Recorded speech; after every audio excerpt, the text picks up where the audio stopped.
नमस्कार, मैं आपका अपना doctor Ajay Kumar Mishra, consultant emergency physician NHMMI Narayana super speciality hospital Raipur से। और मेरे साथ में यहाँ मौजूद हैं डॉक्टर मो रॉय मैम। मैं आपका स्वागत करना चाहूँगा आज की इस चर्चा में। डॉक्टर मो Roy madam consultant cancer surgeon हैं NHMMI Narayana super speciality hospital Raipur में। सबसे पहले तो मैं आप लोगों को खासकर जो हमारे महिला दर्शक हैं उनको जानकारी देना चाहूँगा कि ये जो महीना है अक्टूबर का जो मंथ है, पूरे वर्ल्ड में इस मंथ को breast and ovarian cancer awareness month के रूप में मनाया जाता है। सबसे पहले मैं आपसे ये पूछना चाहूँगा कि ये जो हम अक्टूबर मंथ को breast and ovarian cancer month celebrate करते हैं, ये हम क्यों करते हैं?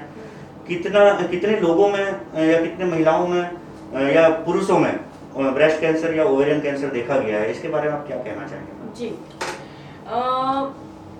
ब्रेस्ट और ओवरियन कैंसर अवेयरनेस मंथ है, द मंथ ऑफ अक्टूबर। इसका थीम ये रहता है इंटरनेशनली कि हम इस बीमारी के बारे में ज़्यादा से ज़्यादा अवेयरनेस फैलाएं ताकि महिलाएं इस बीमारी के बारे में अवगत हो और उनको कोई भी इस तरीके के अपने शरीर में अगर लक्षण दिखते हैं तो वो तुरंत डॉक्टर को संपर्क करें और संपर्क करके अपना ट्रीटमेंट करवाएं। क्योंकि हम सब जानते हैं कि cancer is curable if detected early. तो अगर बीमारी के लक्षण दिखते ही अगर हम अपनी जांच करवा लेते हैं और उसकी ट्रीटमेंट शुरू करवा देते हैं तो हमारे क्योर के चांसेस बढ़ जाते हैं। जी मैम, सबसे पहले तो मैं ये जानना चाहूँगा आपसे कि इस ब्रेस्ट कैंसर के बारे में हम पहले बात करते हैं, तो ब्रेस्ट कैंसर के रिस्क फैक्टर्स क्या क्या हैं? किन किन कारणों से ब्रेस्ट कैंसर होने की संभावना बढ़ सकती है? जी, अगर ब्रेस्ट कैंसर के रिस्क फैक्टर्स के बारे में सबसे पहले तो मैं ये बताना चाहूँगी कि ब्रेस्ट कैंसर महिलाओं में होने वाला सबसे कॉमन कैंसर है। अगर हम इसकी इंसिडेंस देखें तो ऑलमोस्ट 30 to 35 फीमेल्स पर लाख पॉपुलेशन ये कैंसर होता है। अगर हम लास्ट ईयर के स्टेटिस्टिक्स देखें तो इंडिया में almost 6 lakh female have died because of breast cancer. ये इतना कॉमन डिजीज है, तो इसीलिए इसके बारे में अवगत होना हमारे लिए बहुत जरूरी है। ब्रेस्ट कैंसर के रिस्क फैक्टर्स के बारे में अगर हम जाने तो सबसे बड़ा रिस्क फैक्टर महिला होना एक रिस्क फैक्टर है, क्योंकि द जेंडर फीमेल में एक हार्मोन होता है ईस्ट्रोजन, जो इसका एक डायरेक्ट कारण होता है ब्रेस्ट कैंसर करने के लिए। दूसरा कारण है इंक्रीजिंग एज। जैसे जैसे उम्र बढ़ती है वैसे ब्रेस्ट कैंसर होने का रिस्क महिलाओं में बढ़ता है। और रजोनिवृत्ति के बाद जो पोस्ट मेनोपॉजल एज ग्रुप है इसमें इसका इंसिडेंस काफ़ी हाई होता है। हालांकि आजकल लाइफस्टाइल चेंजेस की वजह से हम यंगर जनरेशन में भी ये बीमारी देखते हैं, लेकिन compare to less than 40 age group, more than 40 age group में हम ये बीमारी को ज़्यादा देखते हैं। तीसरा है फैमिली हिस्ट्री, जो अनुवांशिकता हम बोलते हैं।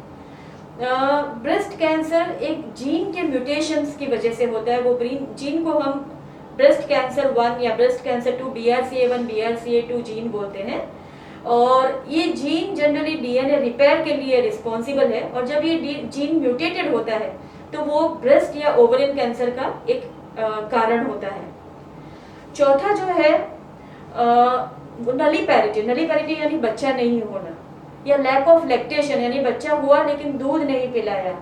क्योंकि हर प्रेगनेंसी और ब्रेस्ट फीडिंग के टाइम में मेंसेस बंद हो जाता है, तो कंपैरेटिवली उतने साइकिल्स हमारी कम हो जाती है लाइफ में, और ब्रेस्ट को और ओवरी को उससे प्रोटेक्शन मिलता है। पांचवा रिस्क फैक्टर है ओबेसिटी और lifestyle changes, dietary irregularities. Obesity यानी मोटापा जो है वो दो कैंसर का कारण है। एक तो है ईस्ट्रोजन की वजह से ब्रेस्ट कैंसर का रिस्क बढ़ता है मोटापे में, और दूसरा है बच्चेदानी का कैंसर होने का भी रिस्क बढ़ता है। जी मैम, मैं यहाँ से एक और सवाल जानना चाहूँगा कि क्या ये ब्रेस्ट कैंसर सिर्फ महिलाओं में ही होता है या ऐसा है कि पुरुषों में भी हो सकता है? इसके बारे में कुछ बताएंगे? ब्रेस्ट कैंसर कॉमनली महिलाओं में देखा जाता है, लेकिन अगर पुरुष का पॉपुलेशन देखे तो जस्ट 1% मेल्स में ये कैंसर होता है। जी मैम, ओनली 1%। तो ये आज का जो हम चर्चा कर रहे हैं ये मेल्स के लिए भी उतनी ही जाननी जरूरी है जितनी कि फीमेल्स के लिए। बिल्कुल मैम, बहुत सारी महिलाओं को ये डाउट होता है कि हमें कैसे पता चलेगा कि हमको ब्रेस्ट कैंसर के सिम्टम्स हैं। हमें किस तरह से अपना खुद का एग्जामिन या हम कर सकते हैं? घर में ऐसे कोई सुविधा है कि हम खुद जांच कर सकें और हमको इनिशियल जो शुरुआती लक्षण है वो पता लग सके, ताकि वो आके कंसल्ट कर सके डॉक्टर से। जी, ब्रेस्ट कैंसर के जो लक्षण है वो है स्तन में गठान आना, दूसरा है स्तन की त्वचा में चेंजेस आना, इसको हम प्यूडी ऑरेंज बोलते हैं। प्यूडी ऑरेंज यानी संतरे की स्किन की तरह ऊपर डिम्पलिंग आ जाती है कभी कभी। तीसरा है निप्पल से स्त्राव होना, या तो वो रक्त वाला स्त्राव होगा या क्लियर लिक्विड वाला स्त्राव होगा। और चौथा है बगल में गुठली आना। अगर इस तरीके से कोई भी लक्षण दिखते हैं तो तुरंत डॉक्टर को संपर्क करना चाहिए और उसकी जांच करवानी चाहिए। इसकी अवेयरनेस के लिए महिला को ये जानना बहुत जरूरी है कि बहुत सिंपल टेक्निक अवेलेबल है। महिला खुद अपनी स्तन की जांच कर सकती है हर महीने, जिसको हम ब्रेस्ट सेल्फ एग्जामिनेशन बोलते हैं। वो ये 2 पोजीशन में की जाती है। एक तो सिटिंग पोजीशन में मिरर के सामने बैठ के उनको ये देखना है कि दोनों स्तन की साइज नॉर्मल है, कहीं पे कोई ट्यूमर या उभार तो नहीं दिख रहा है। तो तीसरा है कि उसमें स्किन में कोई चेंजेस तो नहीं दिख रहे हैं, निप्पल के लेवल्स इक्वल लेवल पर है। ये देखने के बाद 45 डिग्री पे लेट के, यानी पीछे 2 तकिए रख के लेट के, just with the flat of the fingers वो पूरे ब्रेस्ट को फील कर सकती है, सारे क्वाड्रेंट्स को। और फील करने से उनको ये पता लग सकता है कि कहीं पर भी कोई ट्यूमर जैसा फील होता है तो वो तुरंत डॉक्टर को संपर्क कर सकती है। ये ब्रेस्ट सेल्फ एग्जामिनेशन महिला को महीने में एक बार मासिक धर्म के 7 दिन बाद खुद से करना चाहिए, हर महीने करना चाहिए। और जिनको रजोनिवृत्ति हो चुकी है, जिनको मेनोपॉज आ चुका है, वो महीने में एक डेट फिक्स कर सकती है और वो डेट टू डेट खुद का सेल्फ एग्जामिनेशन कर सकती है। जी मैम। मैम, हर कोई आज के डेट में जानता है कि कैंसर जो है वो फैमिली में रन करता है, मतलब पीढ़ियों से चला आ रहा है किसी फैमिली में। तो ब्रेस्ट कैंसर क्या ऐसा कैंसर है जो फैमिलीज के, मतलब अगर आपके माता पिता या दादा दादी किसी को हो तो आपको भी हो सकता है? इसका क्या इम्पोर्टेंस है ब्रेस्ट कैंसर में? ये बहुत इम्पोर्टेंट है। फैमिली हिस्ट्री का ब्रेस्ट और ओवरियन कैंसर में बहुत इम्पोर्टेंस है, क्योंकि जैसे मैंने पहले बताया 2 जीन्स है, BRCA1 and BRCA2, BRCA1 and BRCA2 gene. ये जीन्स अगर हम बोले तो ये एंजेलिना जोली जी ने पॉपुलराइज किया था इस जीन को, क्योंकि उनकी मदर में ब्रेस्ट कैंसर था। तो उन्होंने अपना खुद का जीन टेस्टिंग करवाया था, और जीन टेस्टिंग में जब पता चला कि वो BRCA1 जीन पॉजिटिव है, तो उन्होंने अपनी दोनों ब्रेस्ट की सर्जरीज करवा ली थी, जिसको हम प्रोफाइलेक्टिक मैस्टेक्टमी बोलते हैं, और उसका प्लास्टिक सर्जरी करवा के ब्रेस्ट को रिकंस्ट्रक्शन करवाया। और कुछ महीने, कुछ साल बाद जब उनकी फैमिली लाइफ कंप्लीट हो गई, उन्होंने अपनी दोनों ओवरीज भी रिमूव करवा ली, क्योंकि उनको ब्रेस्ट और ओवरियन कैंसर होने का life time risk almost 60 to 80% था। तो उन्होंने ये स्टेप लिया।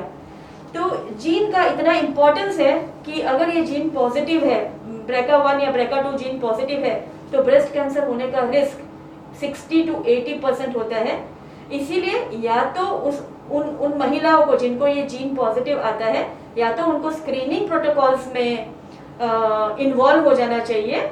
साल में एक बार मेमोग्राफी, हर महीने एक बार सेल्फ ब्रेस्ट एग्जामिनेशन, या तो फिर वो ये दूसरा ऑप्शन ले सकते हैं जिसको हम बोलते हैं प्रोफाइलेक्टिक मैस्टेक्टमी, यानी बीमारी होने से पहले ही ब्रेस्ट को निकलवा लेना और ब्रेस्ट की प्लास्टिक सर्जरी करवा लेना, और फैमिली लाइफ कंप्लीट हो जाती है तब दोनों ओवरीज निकलवा लेना। जी मैम, काफ़ी अच्छे से आपने बताया कि किस तरह से ब्रेस्ट रिकंस्ट्रक्शन किया जा सकता है। इसके बारे में कुछ, क्योंकि लोगों में काफ़ी भ्रम रहता है कि हम ये सर्जरी करवाएं ना करवाएं, इसके क्या नुकसान हो सकते हैं या क्या फ़ायदे हैं, लोगों को इसके बारे में थोड़ा सा आप डिटेल्स में बताना चाहेंगे मैम? जी, पहले जब हम ब्रेस्ट कैंसर की बात करते थे, आज से 15-20 साल पहले, महिलाओं में काफ़ी साइकोलॉजिकल ट्रॉमा रहता था उसको लेकर कि एक तरफ का ब्रेस्ट नहीं रहेगा और एक तरफ का ब्रेस्ट रहेगा। तो वो एक बॉडी इमेज को लेकर उनको काफ़ी मानसिक तनाव रहता था।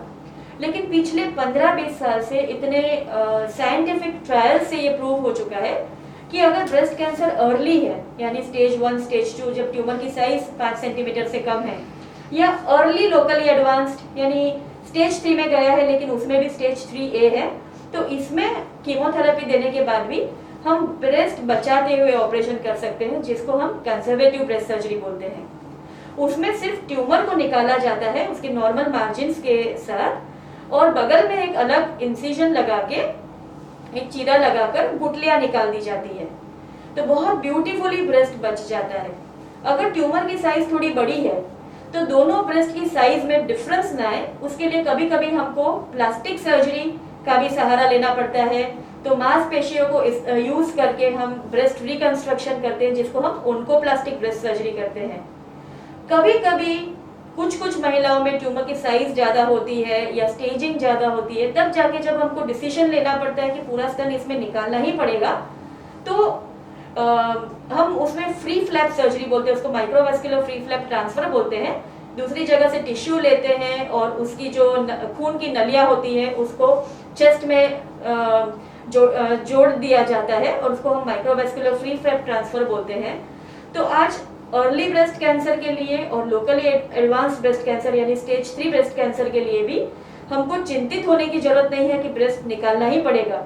ब्यूटीफुल प्लास्टिक सर्जिकल ऑप्शंस आ गए हैं, तो इसीलिए महिला को वो तनाव भी फेस करने की जरूरत नहीं है कि एक तरफ का स्तन निकल जाएगा तो उनको बॉडी इमेज को लेकर एक डिफिकल्ट लाइफ लीड करनी पड़ेगी। जी मैम, मैम यहाँ पे एक चीज़ मैं और जानना चाहूँगा, जिस तरह से आजकल की लाइफस्टाइल हो गई है, सेडेंटरी लाइफस्टाइल है, लोग घर में बैठे बैठे काम कर रहे हैं, खासकर वर्किंग वोमेन, या अगर ऐसा भी देखा जाए जो औरतें घर में भी हैं दिन भर काम करती रहती है लेकिन फिजिकल एक्टिविटी के नाम पे बहुत ज़्यादा कुछ नहीं कर पाती, तो यहाँ पे आप क्या मैसेज देना चाहिए? क्या फिजिकल एक्टिविटी ब्रेस्ट कैंसर या ओवेरियन कैंसर के रिस्क को कम कर सकते हैं? कुछ बेनिफिट मिलेगा लोग महिलाओं को? जी, फिजिकल एक्टिविटी का ये देखा गया है कि वो डेफिनेटली ब्रेस्ट कैंसर में रिस्क रिडक्शन में हेल्प करती है। कि मैंने जैसे पहले बताया कि अगर मोटापा बढ़ता है तो वो एक ब्रेस्ट कैंसर और यूट्राइन कैंसर यानी बच्चेदानी का कैंसर का एक रिस्क फैक्टर है, because of the increased female sex hormone estrogen. मोटी महिलाओं में वो ज्यादा मात्रा में पाया जाता है। तो फिजिकल एक्टिविटी अगर हम लोग 45 to 50 minutes of moderate physical activity daily करते हैं, जैसे कि वॉकिंग, साइकिलिंग, स्विमिंग या योगा, तो वो हमारे बॉडी को शेप मेंटेन करने के लिए हेल्प करती है। और दूसरा है कि उसके साथ साथ अगर हम लोग स्ट्रेस रिलीविंग एक्सरसाइज, जो स्ट्रेस रिलीफ के लिए अगर मेडिटेशन करते हैं, तो ये ब्रेस्ट कैंसर रिस्क रिडक्शन में डेफिनेटली हेल्प करता है। तो मैं ये डेफिनेटली रिकमेंड करूंगी कि हर महिला को एटलीस्ट सप्ताह में 5 दिन moderate amount of physical activity 45 to 50 minutes in a day करना चाहिए। अपने आप को मोटा होने से बचाना चाहिए ताकि हम ब्रेस्ट कैंसर के रिस्क को कम कर सकें। जी मैम, ये तो हमने चर्चा की ब्रेस्ट कैंसर के विषय में। मैं जानना चाहूँगा कि जैसे हम डिस्कस कर रहे थे कि ये ओवेरियन कैंसर, जो ओवेरी का कैंसर होता है, उसके लिए भी अवेयरनेस मंथ हम अक्टूबर में मनाते हैं। तो ये ओवेरियन कैंसर के क्या क्या कारण और क्या क्या रिस्क फैक्टर हो सकते हैं, इसके लिए आप थोड़ा सा कुछ इसमें प्रकाश डालना चाहेंगे? जी, ओवेरियन कैंसर का भी सबसे बड़ा रिस्क फैक्टर जीन म्यूटेशन, जैसे ब्रेस्ट कैंसर में भी BRCA1 BRCA2 जीन रिस्पॉन्सिबल है, वैसे सेम जीन्स ओवेरियन कैंसर करने के लिए भी रिस्पॉन्सिबल है। और दूसरा है कि इसमें भी अगर बच्चा नहीं हुआ है तो नली पैरिटी का भी बहुत रोल है ओवेरियन कैंसर करने में। तीसरा है कि ओवरीज का जो है, ओवरीज हिडन ऑर्गन्स है। जैसे ब्रेस्ट एक सरफेस ऑर्गन है, तो ब्रेस्ट में कोई भी चेंज आता है तो महिला तुरंत उसको फील कर सकती है और डॉक्टर को तुरंत रिपोर्ट कर सकती है, क्योंकि वो बाहर का ऑर्गन है।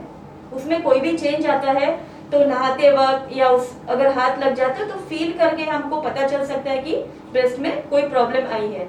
लेकिन क्योंकि ओवरीज डीप सीटेड, अंडाशय जो है वो पेड़ों में डीप सीटेड ऑर्गन है, इसीलिए ओवेरियन कैंसर का जो डायग्नोसिस होता है वो कंपैरेटिवली जब ट्यूमर साइज बहुत बढ़ जाती है और वो जब प्रेशर सिम्टम्स करना शुरू करता है, पेशाब की थैली पर अगर प्रेशर करता है तो बार बार यूरिन जाना पड़ता है, या मल मार्ग पर अगर प्रेशर आता है तो कॉन्स्टिपेशन बढ़ता है, पेट में जब पानी भरना शुरू हो जाता है, पेट जब फूल जाता है, तो ओवेरियन कैंसर का डायग्नोसिस कंपैरेटिवली लेट स्टेज में होता है महिलाओं में, just because of the reason कि वो काफी डीप सीटेड ऑर्गन है और उसके जो सिम्टम्स है, उसके जो लक्षण है वो काफी वेग टाइप के लक्षण है। महिला को पता नहीं चलेगा, उनको जस्ट ऐसा लगेगा कि शायद रजोनिवृत्ति आ गई है इसीलिए मोटापा बढ़ रहा है, हालांकि वो पेट में पानी भरने की वजह से पेट उनका फूल रहा होता है। थोड़ा थोड़ा उनको ब्लोटिंग सेंसेशन लगेगा, ऐसा लगेगा कि गैस्ट्रिक प्रॉब्लम हुई है। तो वो जनरली डॉक्टर्स को अप्रोच नहीं करती है, और यही कारण है कि वो एडवांस स्टेज में डॉक्टर्स को पता चलता है, यानी पेशेंट एडवांस स्टेज में हमारे पास आते हैं। मैम इसमें एक चीज़ और जानना चाहूँगा आपसे कि जो ओवेरियन कैंसर है, ये इसका कितने चांसेस रहते हैं कि ये पेट के बाकी हिस्सों में भी फैल सकता है?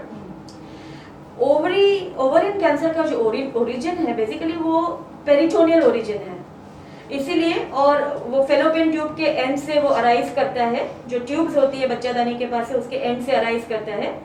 तो ओवरियन कैंसर पेरिटोनियल कैविटी, जो पेट की जो अंदर झिल्ली है उसमें बहुत फास्ट फैलता है, इसीलिए उसमें पेट में पानी भरना शुरू हो जाता है।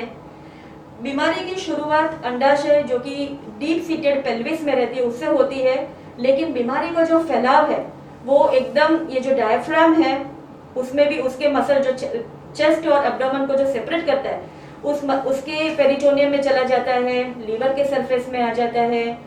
वो जो बड़ी वेसल्स है हमारी एओर्टा और इंफीरियर वेना केवा उसके आसपास लिम्फ नोड्स कर देता है, तो वो काफी जल्दी फैलने वाली बीमारी में आता है, क्योंकि ये हाई ग्रेड और थोड़े एग्रेसिव ट्यूमर्स रहते हैं। और तो मोस्ट ऑफ द केस जैसे आपने बताया कि काफ़ी लेट से पता चलता है, जब तक काफ़ी तरफ फैल चुका होता है।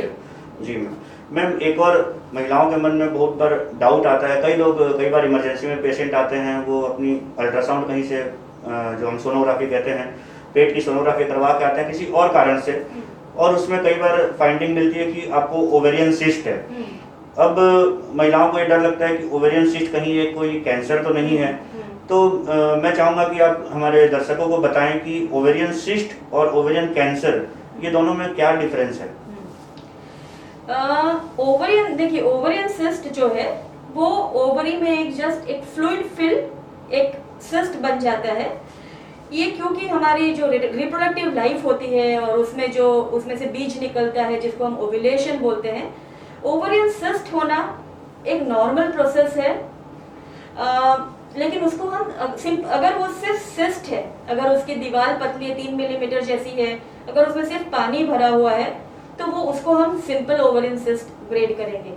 लेकिन अगर रिपोर्ट में ये सोनोग्राफिकली भी हम डायग्नोज कर सकते हैं, सोनोग्राफी क्राइटेरियाज है उसमें कुछ, जैसे कि अगर वो सिस्ट की वॉल थिकनेस ज़्यादा है, वो सिस्ट सिंपल नहीं होगी, अगर उसमें मल्टीपल सेप्टेशंस हैं, अगर वो सिस्ट के अंदर सॉलिड कंपोनेंट है या पैपिलरी प्रोजेक्शंस है जो कि हम सोनोग्राफिकली देख सकते हैं। और ओवरियन कैंसर की एक खासियत होती है कि बहुत बार उसमें बाइलेटरलिटी होती है, यानी वो सिर्फ एक अंडाशय को नहीं, वो दोनों अंडाशय को इन्वॉल्व करता है। तो अगर वो बाइलेटरल है या अगर पेट में पानी भरा हुआ है, तो ये हिंट करता है कि ये ओवरियन कैंसर की तरफ जा रहा है और ये सिंपल सिस्ट नहीं है। तो यहाँ पे महिलाओं को जरूर अगर ओवेरियन सिस्ट आता है तो किस तरह का सिस्ट है इसके बारे में अपने सोनोलॉजिस्ट से पता करना चाहिए, और अगर उसमें कुछ भी कॉम्प्लिकेशंस दिखाई देते हैं तो डेफिनेटली अपने कंसल्टेंट जो कैंसर सर्जन है, स्पेशलिस्ट, उनसे संपर्क करना चाहिए। यहाँ पे मैडम, यहाँ पे मैं एक चीज़ और आपसे पूछना चाहूँगा कि किसी महिला को अगर ओवेरियन कैंसर हो जाए तो उसके क्या क्या ट्रीटमेंट ऑप्शंस अवेलेबल हैं हमारे पास? ओवरियन कैंसर के लिए हमारे पास 3 मेजर ट्रीटमेंट ऑप्शंस अवेलेबल है। एक तो है कि उसमें सर्जरी की जाती है जिसमें बच्चादानी, दोनों ओवरीज निकाल दी जाती है, और अगर उसका स्टेजिंग स्टेज 2 या स्टेज 3 है तो बच्चादानी, दोनों अंडाशय और गुठलियाँ जहाँ पर वो फैल सकता है, जैसे कि हम उसको बोलते हैं पेल्विक लिम्फ नोड्स और पैरायोटिक लिम्फ नोड्स, और पेट में एक फैट की झिल्ली होती है जिसको हम ओमेंटम बोलते हैं। तो मिनिमम इतनी चीज़ें निकाल दी जाती है ताकि हम उस डिजीज का सर्जिकल स्टेजिंग कर पाए। लेकिन अगर ये बीमारी सिर्फ एक तरफ के अंडाशय में है और अगर उसका कैप्सूल बिल्कुल नॉर्मल है, पेट में पानी नहीं जमा हुआ है, अपोजिट दूसरी तरफ का अंडाशय बिल्कुल नॉर्मल है, तो हम एक अंडाशय को निकाल के उसको हम फर्टिलिटी स्पेयरिंग सर्जरी बोलते हैं।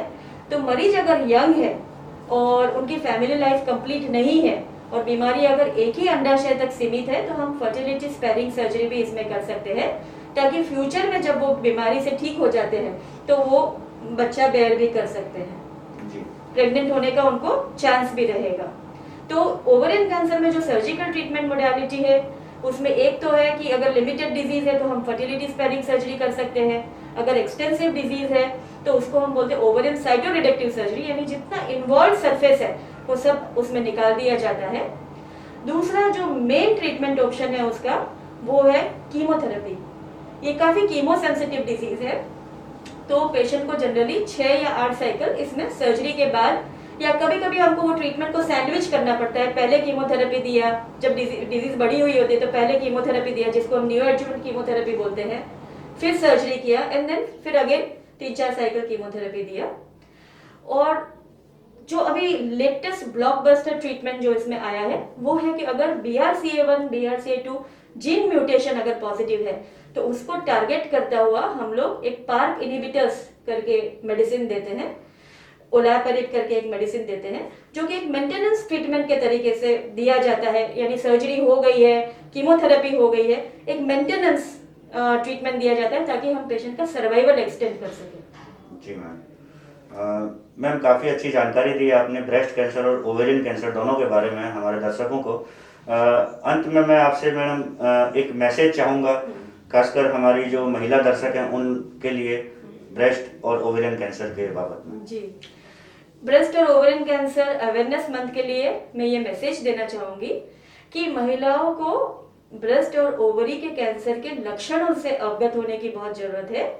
अगर उनके स्तन में कोई गठान दिख रही है, या स्तन की त्वचा में चेंजेस दिख रहे हैं, या बगल में गुठली दिख रही है, या अगर उनको पेट में ब्लोटिंग सेंसेशन हो रहा है, सडनली उनके जो पेट का जो डायमीटर है अगर उसमें बढ़ावा आ रहा है, या उनको सडनली पोस्ट मेनोपॉजल ब्लीडिंग यानी रजोनिवृत्ति हो गई है लेकिन उसके बाद ब्लीडिंग शुरू हो रही है, तो उनको जरूर डॉक्टर को संपर्क करना चाहिए और अपना ट्रीटमेंट शुरू करवाना चाहिए। जी मैम, यहाँ पे मैं एक अपनी तरफ से मैडम एक मैसेज देना चाहूँगा हमारी माताओं को और बहनों को कि अक्सर जो हमारा भारतीय समाज है, महिलाएं अक्सर इस तरह के सिम्टम्स को, इस तरह के लक्षण को छुपाती हैं, बताती नहीं हैं। तो मैं उनसे अनुरोध करना चाहूँगा कि ये एक गंभीर बीमारी हो सकती है जो कि आगे चल के ज़्यादा गंभीर रूप ले सकती है और ज़्यादा आपको हानि पहुँचा सकती है, जिससे आपकी पारिवारिक लाइफ भी बिगड़ सकती है।